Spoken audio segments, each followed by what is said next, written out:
Bismillahirrahmanirrahim. Assalamualaikum warahmatullahi wabarakatuh. Innal hamdalillah nahmaduhu wa nasta'inuhu wa nastaghfiruh wa na'udzu billahi min syururi anfusina wa min sayyiati a'malina. May yahdihillahu fala mudilla lahu wa may yudlilhu fala hadiyalah. Asyhadu an la ilaha illallah wahdahu la syarikalah wa asyhadu anna Muhammadan abduhu wa rasuluhu la nabiyya ba'dah. Allahumma salli wa sallim ala hadzal nabiyil karim wa ala alihi wa ashabihi wa man tabi'ahum bi ihsanin ila yaumiddin. Wa qala Allah ta'ala fi kitabihil karim ya ayyuhallazina amanu taqullaha haqqa tuqatih wa la tamutunna illa wa antum muslimun. Ya al-haq adkhalna mudkhala sidqin wa akhrijna mukhraja sidqin wa ja'alna min ladunka sultanan nasira. Ya al-haq wa zahaqal batil innal batila kana zahuqa. Rabbana innana amana faghfir lana dzunubana wa qina adzabannar. Rabbi ishrah li sadri wa yassir li amri wahlul 'uqdatam min lisani yafqahu qawli amma ba'd. Alhamdulillah, segala puji dan syukur adalah milik Allah, Tuhan semesta alam yang telah menciptakan kita dari tidak ada menjadi ada. Dan karena rahmat dari Allah Subhanahu wa taala, kembali kita berjumpa di udara di gelombang 10.4 PTM iDream Radio Successful Muslim Family dalam program Hikmah, himpunan kisah dan motivasi hidup. Dalam program mengenal dan mencintai keluarga Nabi, ya, di mana seperti biasa di dalam program ini kita akan coba mempelajari, mengambil ibrah dari sosok-sosok yang ada di dekat Rasulullah SAW yang merupakan keluarga inti dari Rasulullah SAW, yaitu istri-istri beliau dan juga keturunan Rasulullah SAW. Mudah-mudahan ya, dengan kita mengetahui sosok orang-orang saleh ini, orang-orang yang telah Allah sebut sebagai generasi Allah ridhoi, ya, di dalam Al-Quran disebut radhiyallahu anhum, ya Allah meridhai mereka.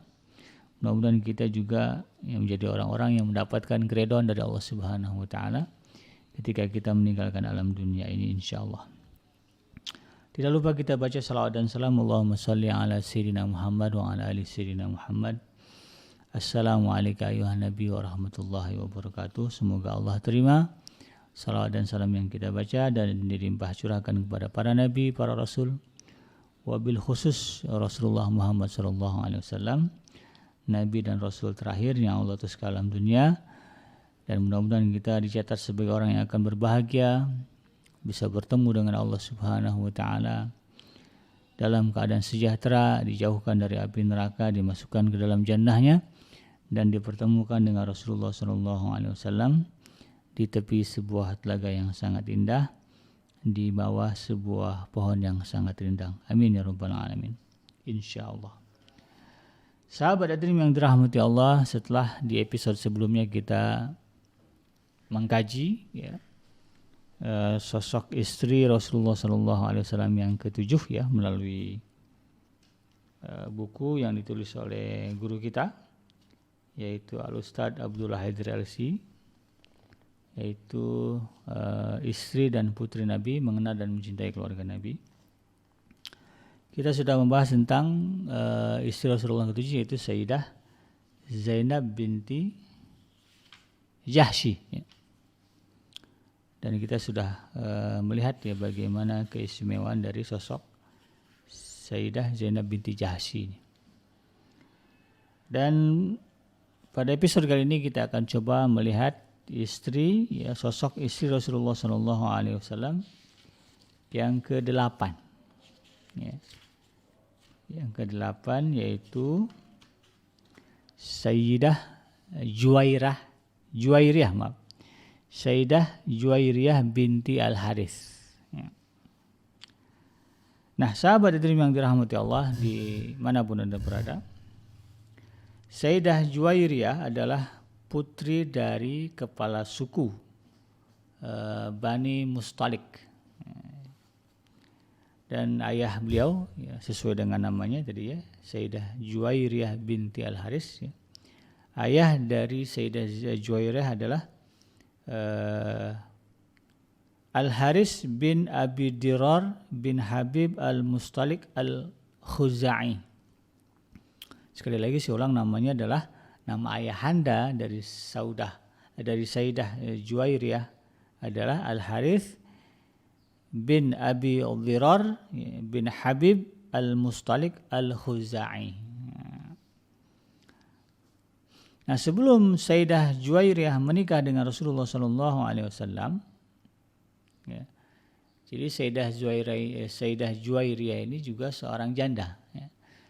Jadi yang sebagaimana kita ketahui, ya, yang betul-betul gadis, ya, statusnya gadis yang dinikahi Rasulullah hanya satu, yaitu Sayyidah Aisyah, ya, yang sudah kita bahas pada episode yang kedua. Nah, adapun yang lainnya termasuklah Sayyidah Juwairiyah binti Al-Harith ini, beliau juga merupakan seorang janda dari seseorang yang bernama Masafi bin Sofwan. Jadi suami pertama yang namanya Masafi bin Sofwan. Namun ya, sang suami ketika itu ya, terbunuh dalam keadaan kafir pada perang Bani Mustalik. Ya. Nanti kita lihat ya bagaimana kronologis perang Bani Mustalik itu. Nah, sebelum menikah dengan Rasulullah SAW, ya, Sayyidah Juwairiyah ini nama aslinya adalah Barrah. Lalu kemudian setelah menikah dengan Rasulullah diganti namanya menjadi Juwairiyah. Nah, karena Rasulullah itu punya kebiasaan, ya, kalau ada orang yang beliau ketahui namanya jelek, yang memiliki makna negatif, ya, dan juga memiliki makna syirik, biasanya akan diganti menjadi nama yang lebih terdengar maslahah, ya, dan juga nama yang dijauhkan dari kesyirikan. Karena memang orang Arab ketika itu biasanya memberi nama sesuai dengan situasi dan kondisi. Bagaimana anak itu dilahirkan.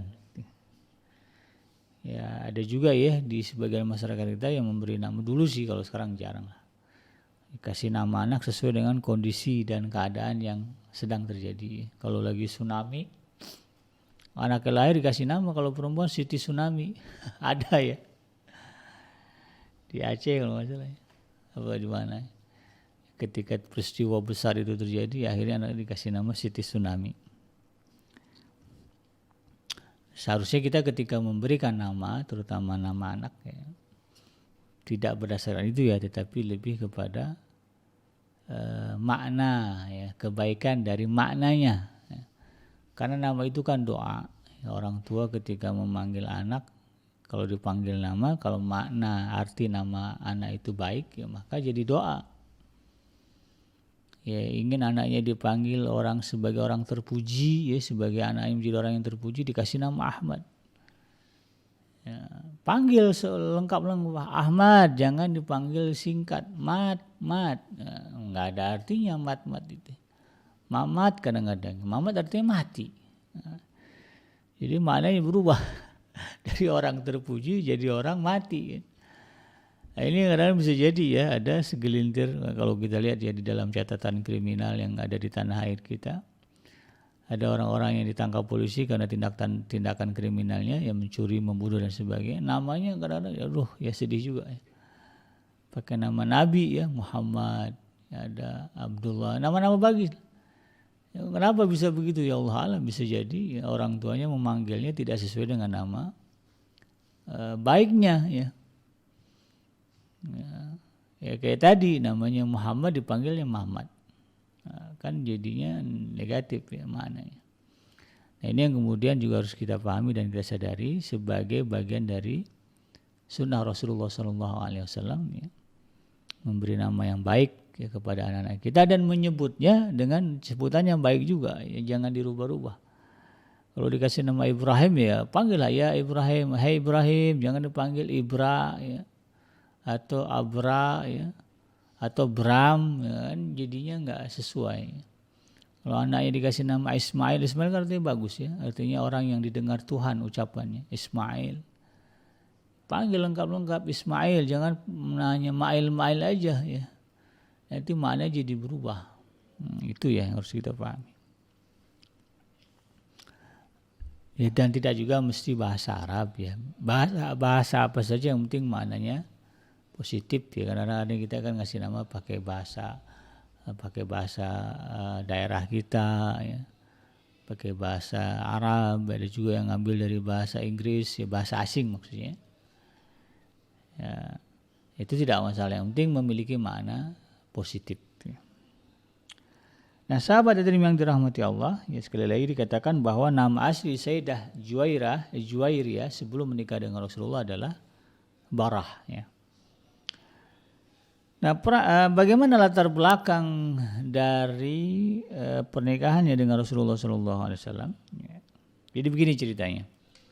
Pada perang Ahzab yang berlangsung pada tahun ke-5 Hijriah, nah ini perang terbesar ya, perang Ahzab ini. Karena ketika itu jumlah pasukan kaum muslimin, kaum kafirin itu besar sekali. Ada yang menyebutkan 30.000 lebih. Ya.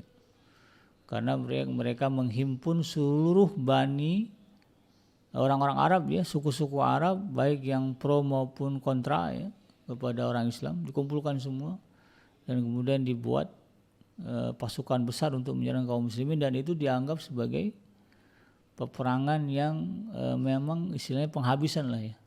Mereka ingin menumpas Rasulullah dan kaum muslimin pada perang itu. Jumlahnya besar. Ini perang Ahzab, ini perang besar. Nah, itu terjadi pada tahun ke-5 Hijriah. Nah, jadi sebelum Islam itu berkembang, orang Arab, orang Quraisy ketika itu udah bertekad, kita musnahkan dulu, kita padamkan dulu sebelum dia jadi besar. Makanya kemudian dibuatlah koalisi ya, disebut dengan Ahzab.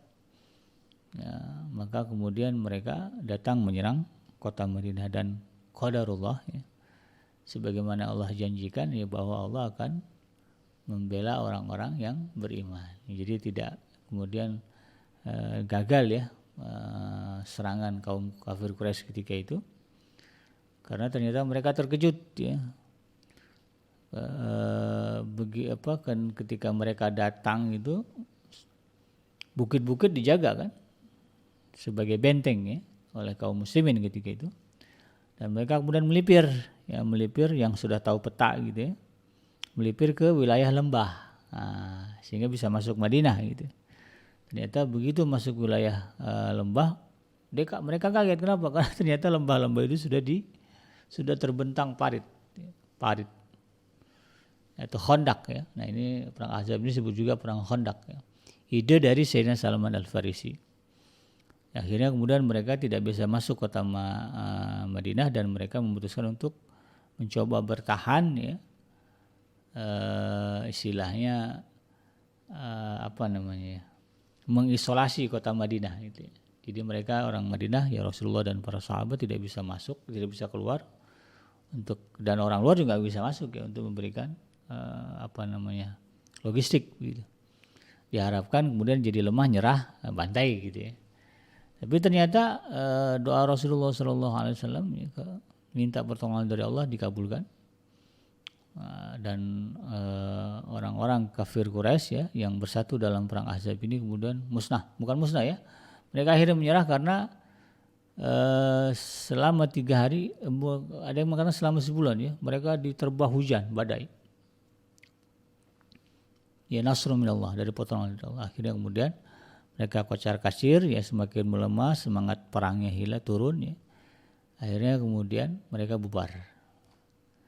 Nah, itu perang Ahzab ya. Nah, perang ini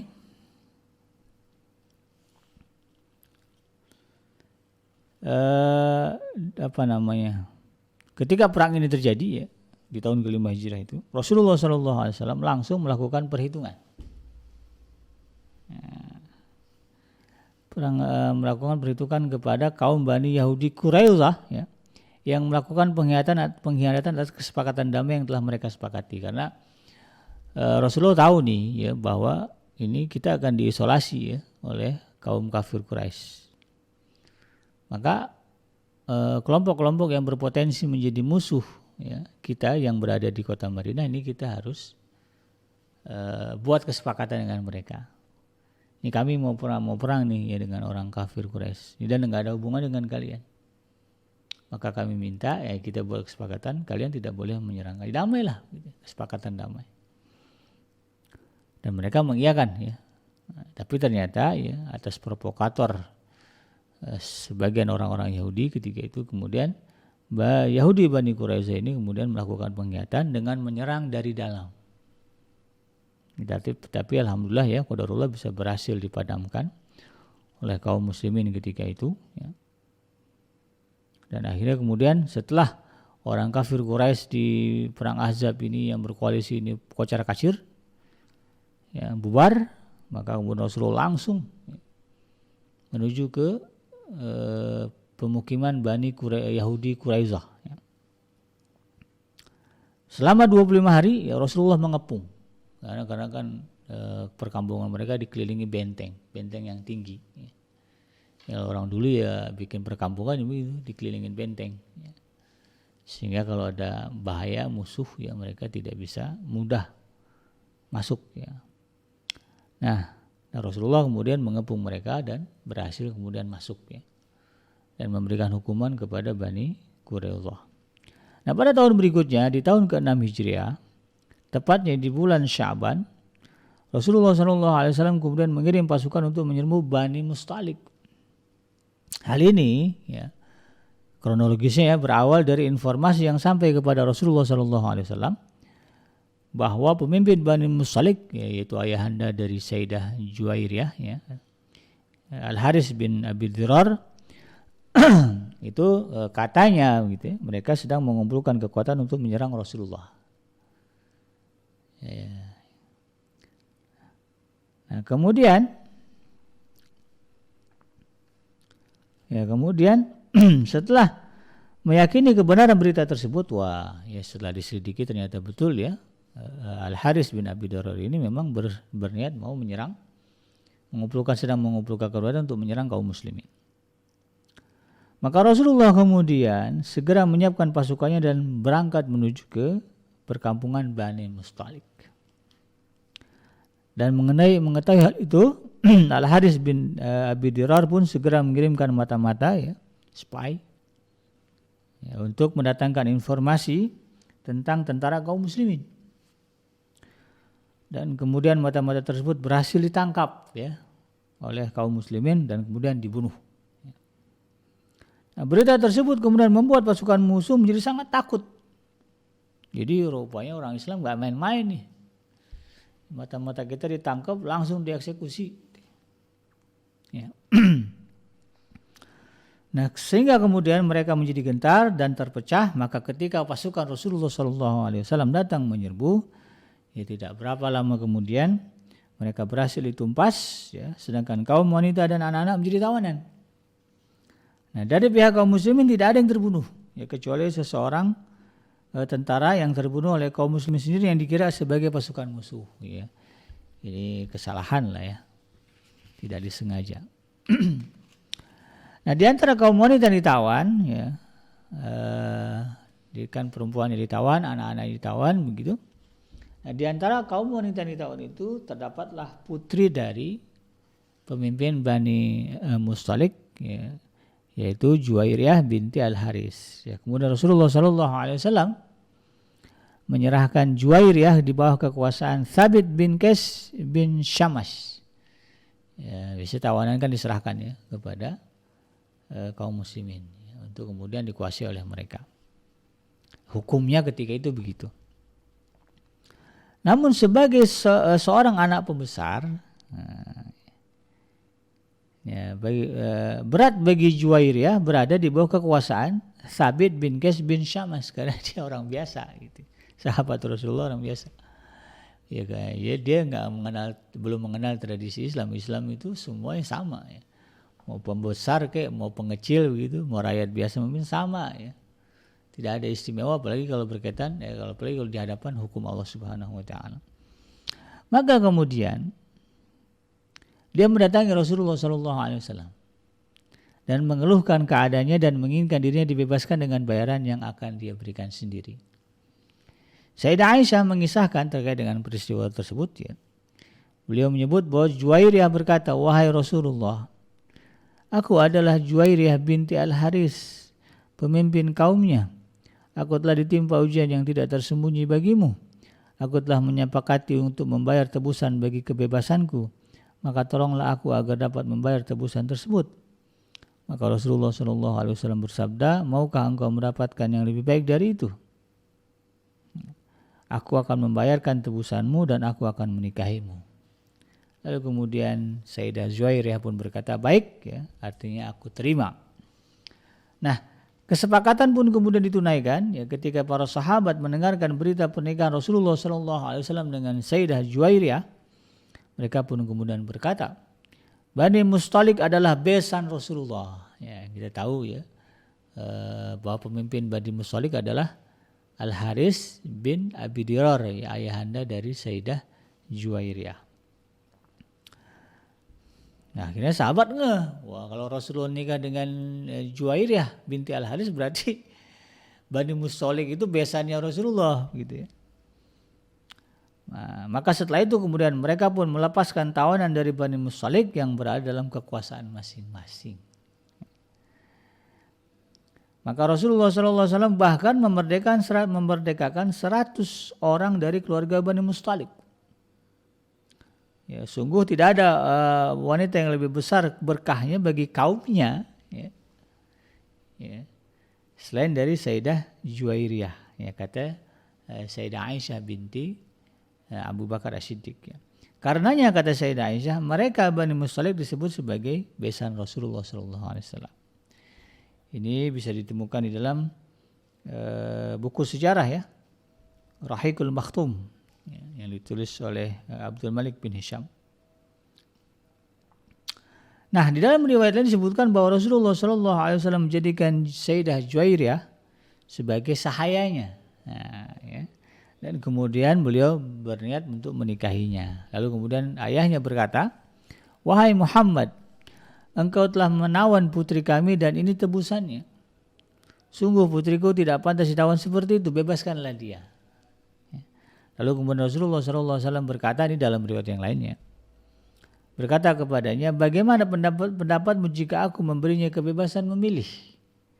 Bukankah dengan demikian aku telah bersikap baik? Maka kemudian dia, maksudnya Al-Haris bin Abi Dirar, ya, menjawab baik. Ya. Lalu kemudian ia mendatangi dan menyampaikan masalahnya. Maka kemudian putrinya, yaitu Sayyidah Juwairiyah binti Al-Haris ini, ya, yang tadinya mau ditebus sama ayahnya begitu ya, supaya dibebasin. Maka apa kata Sayyidah Juwairiyah binti Al-Haris? Mengatakan, aku memilih Allah dan Rasulnya. Nah, lalu kemudian akhirnya sang ayah menikahkannya dengan Rasulullah SAW dengan mahar sebanyak 400 dirham. Ya, ini rata-rata mahar Rasulullah kepada istri-istri beliau. Ya. Dan ketika dinikahi oleh Rasulullah SAW ketika itu, usia Sayyidah Juwairiyah binti Al-Haris adalah 20 tahun. Nah, ini menurut riwayat ini ya. Jadi 20 tahun, terhitung masih muda lah ya. Nah, dengan pernikahan tersebut ya, Sayyidah Juwairiyah langsung mendapatkan 3 kebaikan. Yaitu terhindar dari perbudakan. Ya, kemudian kaumnya yang tertawan sebagai budak dimerdekakan ya, karena sudah jadi besannya Rasulullah begitu. Kan kalau di dalam sistem sosial masyarakat Arab, ya, satu kabilah itu terdiri dari keluarga besar. Ya, mereka itu bersaudara. Makanya disebut Bani. Ya, Bani itu kan artinya keturunan. Ya. Bani Mustalik keturunan dari Mustalik. Ya. Jadi berdasarkan suku itu berdasarkan nasab ayah mereka. Nah, sehingga ketika Sayyidah Juwairiyah ini kemudian dinikahi ya otomatis ya sukunya itu kan bagian dari keluarganya, maka disebut menjadi besannya Rasulullah SAW. Dan yang ketiga ya kebaikan yang didapatkan dari pernikahan dengan Rasulullah adalah dia menjadi pendamping manusia yang paling mulia di dunia, yaitu Rasulullah SAW. Nah, sahabat Adrim yang dirahmati Allah, ini karena Sayyidah Juwairiyah binti Al-Haris ini adalah istri yang kesekian, arti yang ke-8 ya. Dan sebelumnya kita tahu ya, ada berarti Ada 6 orang, ada 6 orang yang sudah dinikahi Rasulullah. Ya.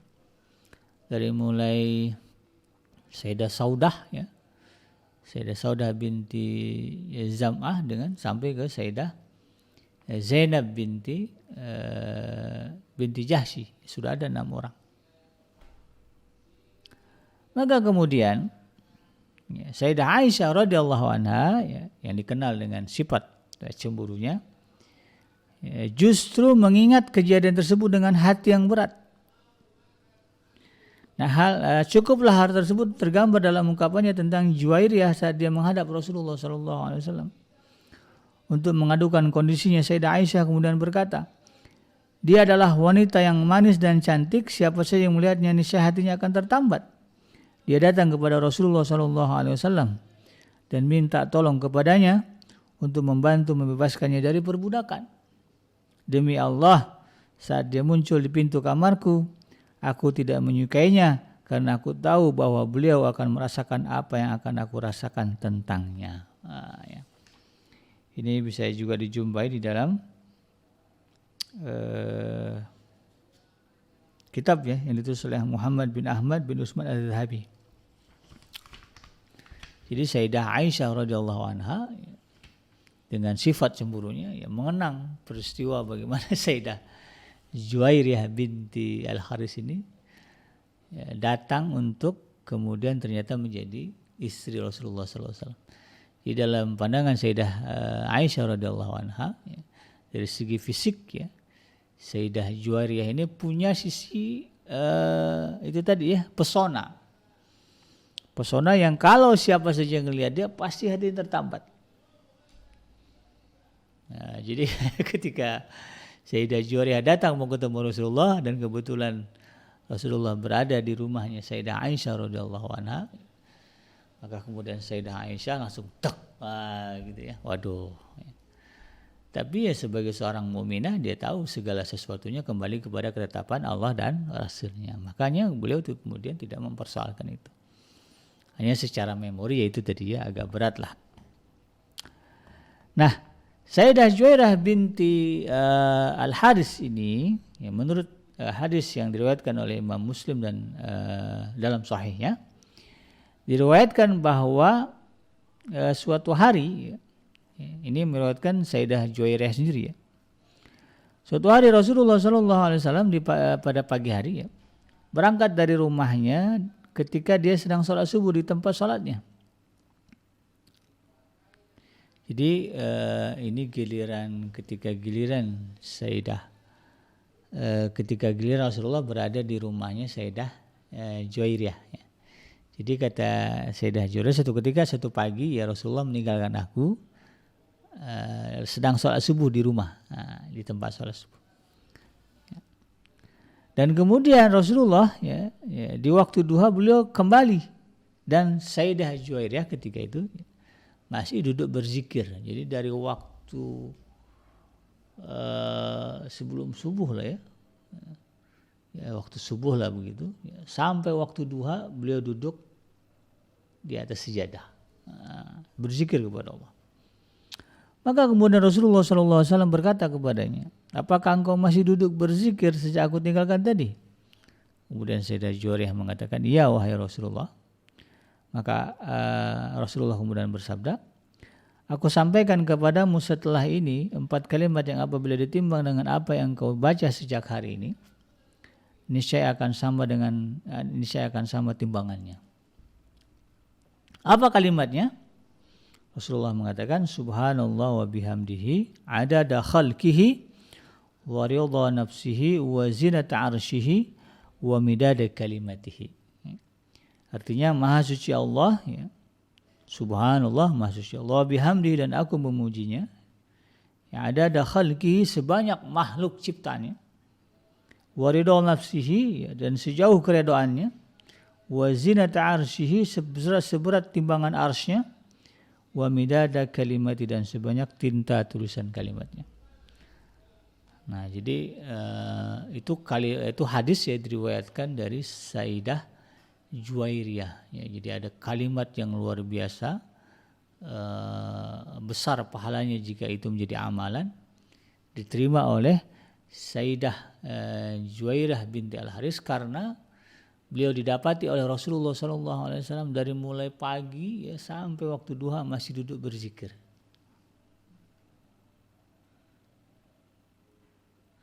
Makanya kemudian diajarkan satu kalimat.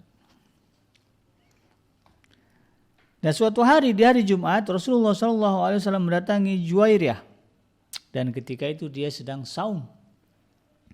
Maka Rasulullah SAW bertanya kepada Sayyidah Juwairiyah, apakah kemarin engkau saum? Maka kemudian Sayyidah Juwairiyah menjawab tidak. Ya.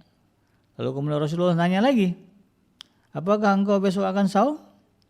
Maka Rasulullah dia menjawab tidak. Lalu kemudian beliau berkata, kalau begitu berbukalah. Nah. Jadi ini menggambarkan bagaimana sosok Sayyidah Juwairiyah binti Al-Haris ya, adalah sosok yang senang suka beribadah dan suka berzikir ya, memuji Allah Subhanahu wa taala di dalam banyak kesempatan. Nah, terkait dengan periwayatan hadis ya dari Sayyidah Juwairiyah binti Al-Haris ya. Ya, karena kan kita tahu ya bahwa istri-istri Rasulullah SAW itu karena ya dekat ya serumah lah, gitu, sekamar bahkan dengan Rasulullah SAW, maka tentu banyak sekali ya, hal-hal yang menjadi ilmu ya bagi kaum muslimin dari penuturan istri-istri Rasulullah SAW tentang bagaimana akhlak, bagaimana adab, ya, bagaimana pesan-pesan Rasulullah SAW kepada mereka, ya. Sehingga kemudian sebahagian dari pesan-pesan ini beredar ya di kalangan kaum muslimin menjadi sebuah ilmu, artinya menjadi hadis lah gitu ya. Nah, Sayyidah Juwairiyah radhiyallahu anha meriwayatkan ya, hadis ini langsung dari Rasulullah SAW. Nah, perawi yang meriwayatkan hadis dari Sayyidah Juwairiyah disebutkan di sini antara adalah Abdullah bin Abbas. Ya, Sayyidina Abbas ini merupakan kerabat ya Rasulullah SAW. Kemudian ada lagi Ubaid bin Sabbak, lalu ada Abu Ayyub al-Maghraqi, lalu kemudian ada Mujahid bin Jabar, ada Quraib, ada Kulthum bin Mustalik. Ya. Nah, berarti ini masih kerabat ya dari Sayyidah Juwairiyah radhiyallahu anha yang merupakan keturunan dari Bani Mustalik. Ada lagi kemudian Abdullah bin Shaddad. Ya, beliau Sayyidah Juwairiyah binti Al-Haris radhiyallahu anha ini meriwayatkan 7 hadis dari Rasulullah SAW dan satu diantaranya terdapat dalam riwayat Al-Bukhari dan 2 lainnya terdapat dalam sahihnya Imam Muslim. Nah, jadi ini menggambarkan bahwa Sayyidah Juwairiyah radhiyallahu anha ini juga memahami ya betapa Rasulullah SAW ini tingkah lakunya, tindak tanduknya menjadi ilmu ya bagi kaum muslimin, dan perkataan-perkataan ya, perintah-perintah ya, atau hal-hal yang dianggap penting ya, dari Rasulullah SAW kemudian ini ya, beliau sebarkan. Ya kita tahu ya tidak semualah urusan antara suami dan istri ya, bisa menjadi konsumsi publik ya, makanya kemudian dari ini tidak semuanya ya apa yang beliau jalani dengan Rasulullah SAW menjadi hadis yang menjadi berita, tetapi hanya 7 hadis yang diriwayatkan oleh Sayyidah Juwairiyah. Ini juga menjadi ibrah bagi kita ya. Memang ada ya sisi dari kehidupan rumah tangga kita yang mungkin menjadi inspirasi bagi keluarga lain ya. Tetapi janganlah kemudian ya, kita tidak bijak ya di dalam memilah dan memilih mana yang bisa menjadi inspirasi orang lain atau malah justru menjadi masalah ya. Ya masalahnya bisa jadi ya gara-gara kita tidak bijak ya memilih hal-hal yang kita anggap bisa di-share. Sekarang kan zamannya zaman medsos ya. Zaman segala sesuatunya banyak orang yang kemudian tidak sadar main share-share saja. Padahal itu bagian dari misalnya ya sesuatu yang bukan konsumsi publik.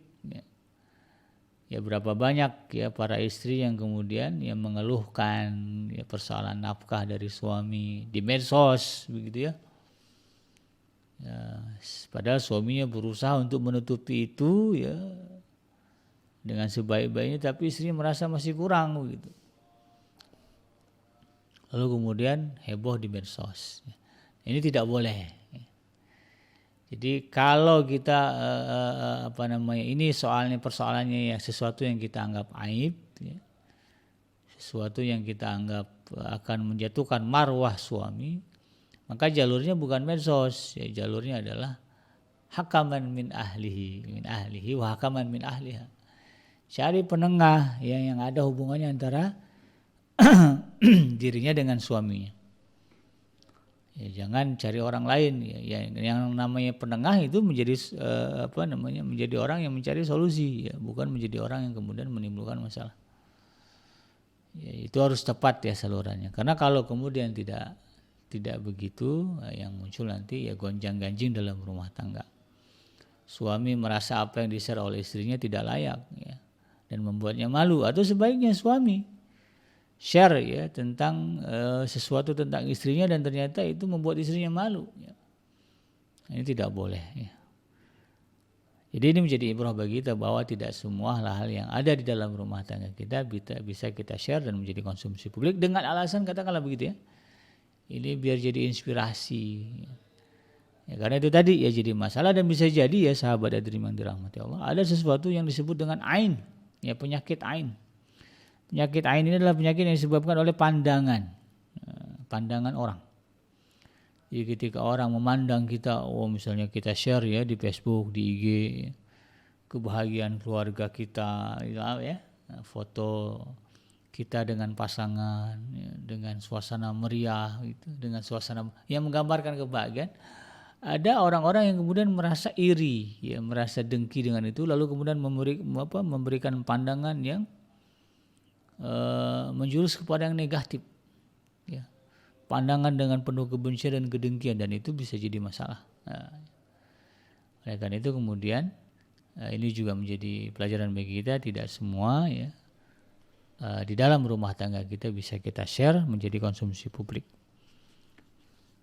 Ya, kalau mau dilihat ya nggak mungkin lah ya ucapan Rasulullah cuma 7 ya bersama dengan Sayyidah Juwairiyah ya. Masih banyak begitu percakapan beliau dengan Rasulullah SAW. Tetapi kemudian ya itu tadi ada saringan di mana Sayyidah Juwairiyah ya, tidak berani ya, paulah ya mana yang ini mengucapkan untuk dirinya, mana yang kira-kira ini bisa menjadi konsumsi publik. Ini menandakan cerdasnya sosok Sayyidah Juwairiyah binti Al-Haris dan juga istri Rasulullah SAW. Ya, kalau Sayyidah Aisyah radhiyallahu anha meriwayatkan hadis itu karena ditanya oleh kaum muslimin ya, umumnya ya, tentang berbagai hal, lalu kemudian Sayyidah Aisyah memberikan penerangan berdasarkan apa yang pernah beliau lihat, beliau saksikan dengan Rasulullah SAW. Dan Sayyidah Aisyah rekor dalam meriwayatkan hadis-hadis dari Rasulullah SAW. Nah, sahabat hadirin yang dirahmati Allah ya, Sayyidah Juwairiyah ya, karena memang catatan sejarah tentang beliau tidak begitu banyak, sehingga kemudian sisi kehidupan dari Sayyidah Juwairiyah binti Al-Haris ini tidak banyak digali, tidak banyak terekspos ya. Hanya pada bagian itu saja ya, bagaimana ketika beliau menikah dengan Rasulullah, dengan sebab itu tadi ya, bahwa beliau hampir-hampir saja menjadi sahaya, menjadi budak ya, menjadi tahanan, menjadi orang yang tidak merdeka karena status ya, peperangan yang dialami oleh ayahnya ya, kaumnya dengan Rasulullah SAW dan kaum muslimin. Ya, lalu kemudian ya, terjadilah pernikahan dan kemudian Rasulullah SAW membebaskan dirinya, membebaskan kaumnya ya, dari perbudakan. Nah, Sayyidah Juwairiyah binti Al-Haris radhiyallahu anha ini wafat pada masa kekhalifahan Muawiyah. panjang juga usianya. Jadi beliau melewati masa kekhalifahan Sayyidina Abu Bakar, kekhalifahan Sayyidina Umar, Sayyidina Utsman, kekhalifahan Sayyidina Ali, kemudian masuk ke masa kekuasaan Sayyidina Muawiyah ya. Nah, beliau wafat di bulan Rabiul Awal ya, tahun ke 56 Hijriah. Ya, itu cukup panjang. Nah, ada pula yang mengatakan Sayyidah Juwairiyah binti Al-Haris radhiyallahu anha wafat di tahun ke-50 Hijriah. Di usianya yang ke-65 tahun. Ya, jadi menikah dengan Rasulullah umur 20 tahun, wafat kemudian 45 tahun kemudian. Nah, jadi jarak hidupnya setelah beliau menikah dengan Rasulullah itu cukup panjang. Sangat panjang, 45 tahun. Walaupun kan nanti dipotong masa menjandanya ya. Nah, imam yang menyolatkan, yang memimpin sholat jenazah Sayyidah Juwairiyah radhiyallahu anha adalah Marwan bin Hikam. Ini bagian dari kerabat ya, kekhalifahan kekuasaan Muawiyah ketika itu. Dan dia adalah gubernur ya, gubernur kota kota Madinah ketika itu. Dan tentu ya kaum muslimin ketika itu ya, sangat sedih dan mendoakan agar rahmat Allah dilimpahkan kepada Sayyidah Juwairiyah binti Al-Haris yang telah melimpahkan kebaikan bagi diri dan kaumnya dalam naungan agama Islam yang lurus ya. Dan tentu ya kita juga berharap ya semoga kita bisa masuk ke dalam surganya Allah Subhanahu wa taala dan bisa bertemu dengan sosok yang istimewa ini, yaitu Sayyidah Juwairiyah binti Al-Haris Ummul Mukminin ya. Nah, apa kisah yang bisa kita ambil hikmahnya dari pernikahan antara Rasulullah SAW dengan Sayyidah Juwairiyah binti Al-Haris? Setidaknya ada 4 ya disebutkan di sini. Yang pertama, di antara hikmah pernikahan adalah menjadikan dua pihak yang asalnya bermusuhan, ya seperti tadi antara kaum muslimin dengan Bani Mustalik, ya ini sudah terlibat perang ini, ya, begitu. Nah, kemudian terjadi pernikahan antara Rasulullah SAW dengan salah seorang, ya dengan pembesar dari Bani Mustalik ini. Maka kemudian ya, peperangan itu pun berakhir, ya bahkan sampai ke efek perperangannya juga diakhiri. Ya. Ya, mereka yang menawan ya Bani Mustalik menjadi budak mereka kemudian dibebaskan, dimerdekakan. Ya, sehingga tidak ada lagi permusuhan, ya, bahkan mereka dimuliakan karena pernikahan tersebut. Nah, jadi ini yang kemudian juga harus kita pahami ya. Ketika kita berbicara pernikahan, ya ini sebagai sebuah ilmu lah ya. Terutama bagi yang akan menikah. Ingat ya, pernikahan itu bukan hanya mempersatukan kita, saya, ya katakanlah Anda dengan pasangan Anda. Bukan hanya mempersatukan dua individu. Bukan hanya itu. Tetapi lebih dari itu, ya pernikahan sesungguhnya menyatukan dua keluarga besar. Ya, bahkan bisa jadi dua suku besar ya. Kalau di Minang ya, atau di suku-suku lain ada itu ya suku ya, di daerahnya ada namanya suku. Nah, ya kalau ada pernikahan ya antar suku itu berarti udah mempersatukan ya dua suku. Ini harus disadari ya. Maka disinilah pentingnya ya, kita memahami jangan sampai kemudian justru ya pernikahan yang kita jalankan menjadi pintu pembuka permusuhan antara dua keluarga besar. Nah, ini tidak boleh. Maka ditimbang-timbang betul ya bagaimana ya penerimaan orang tua kita, penerimaan saudara kita, penerimaan mungkin kerabat-kerabat kita terhadap calon pasangan kita. Karena kita tidak ingin ya begitu terjadi pernikahan justru yang muncul adalah permusuhan. Karena pada dasarnya spirit dari pernikahan sebagaimana hikmah dari kisah Sayyidah Juwairiyah binti Al-Haris dengan Rasulullah SAW adalah terbentuknya islah, perdamaian. Nah, ini berkahnya pernikahan Sayyidah Juwairiyah itu. Ini harus kita pahami. Yang kedua hikmahnya adalah latar belakang sosial hendaknya mendapatkan perhatian dalam memperlakukan seseorang. Meski hal tersebut bukanlah standar utama di dalam Islam, tetapi tidak selayaknya diabaikan selagi tidak mengganggu perkara-perkara prinsip. Ya kan kalau di kita ada yang disebut dengan anak kiai, ya disebut dengan gus ya kalau di Jawa. Itu juga harus dipertimbangkan walaupun katakan di dalam Islam ya bukan hal prinsip yang utama, kita memegang prinsip ya semua kita di hadapan Allah sama, tetapi ya status sosial ini juga perlu diperhatikan dalam konteks ya bermuamalah atau bergaul di dalam kehidupan sosial kita. Ya hormatilah ya, kalau orang mengaku dirinya Habib ya panggillah dia Habib gitu ya.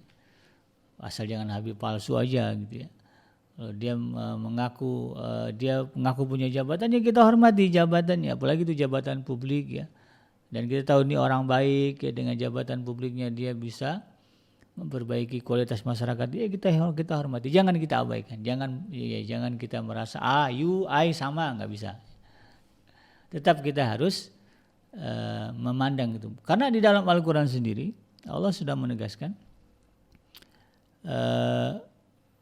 fa'idha hujitum bitahiyatin, kalau kamu diberikan penghormatan dengan sebuah penghormatan, fahayyu bi ahsana minha, maka balas lagi penghormatan itu dengan yang lebih dari itu, aurudduha atau yang semisal.